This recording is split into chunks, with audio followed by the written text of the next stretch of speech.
All right, y'all. So I pulled this card, and I also looked at the transits that we have when it comes to transiting Mars. And right now, transiting Mars is still in a sign of Pisces at the 26th degree.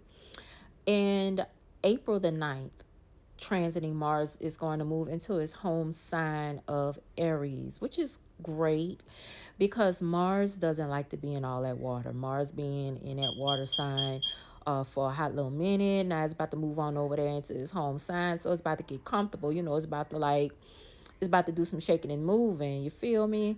So y'all go ahead on, look at your natal Mars and see what's going on with your natal Mars and see what transiting Mars is doing to your natal Mars. So if you have a Aries Mars, you're about to have your Mars return. All right, so good luck with that, and try not to fuck nobody up,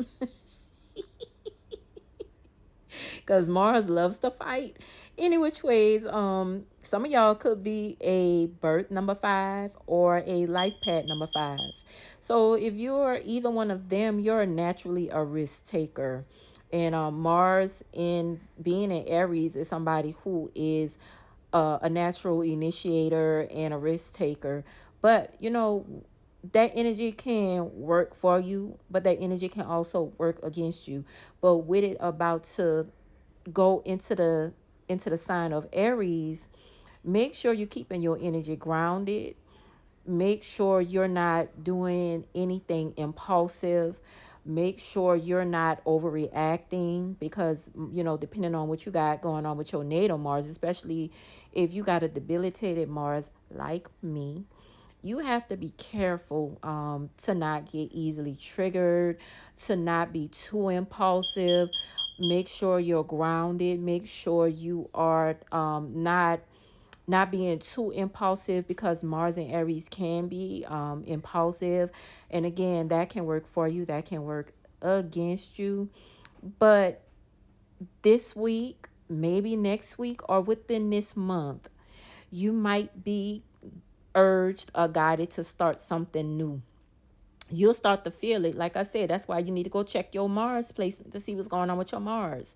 Because you might be, if you want to start something new, you want to start a new project, especially if you want to do like a diet change or something like that, because Mars rules the body.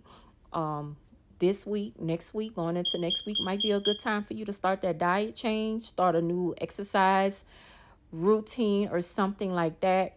Anything starting something new this week, going into next week, anytime this month would be Mars going into Aries will be a really good time to start something new, to start fresh, to break free from something. So if you've been feeling limited, if you've been feeling like, you've been suppressed, you've been smothered, you've been kind of like lazy, because Mars in Pisces is a little bit lazy, and it, like I said, it don't like being there. So if you've been feeling sluggish, you've been feeling lazy, you've been feeling like it's been hard to like execute certain shit in your life, you've been finding it, finding it hard to just, your motion, your movement has been a little bit cloudy or anything like that. Once Mars gets out of Pisces and go into Aries, you'll feel the difference. You'll feel a lot better. You'll feel a lot more energetic. Make sure you're learning the lessons in that area of your life, wherever Mars is, that you need to learn, so that you don't repeat those lessons. Because you know if you have a debilitated Mars, or if you having like a opposition or a square to your Mars, that could play out in a many of different ways that you might not want it to play out in. Again, remember, Mars and Aries can be impulsive, especially if you're a birth number 5 or a life pad number 5. You guys can be very impulsive, and you guys are natural risk takers. But pick and choose your battles wisely. If you have a debilitated Mars like me, don't go out there and let nobody trigger you. Don't beat nobody up. Don't go dragging nobody. Because again, Mars like to fight. Especially if you got a square to your Mars. You probably got a hot temper, some shit like that. So anyway, watch your tempers. Don't cuss nobody out. Don't beat nobody up. Don't do no shit that's going to land you in jail. Because Mars rules weapons too, y'all. All right. So anyway, I hope this helped.